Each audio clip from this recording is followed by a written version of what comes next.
Každý člověk potká za život spoustu lidí, kteří mu větší či menší mírou protnou cestu.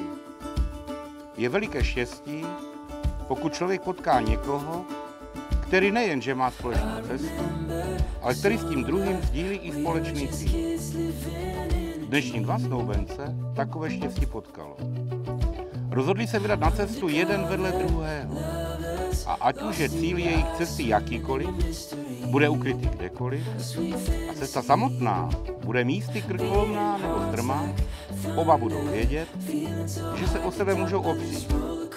A když bude nejhůř, jeden druhého na chvíli i ponese.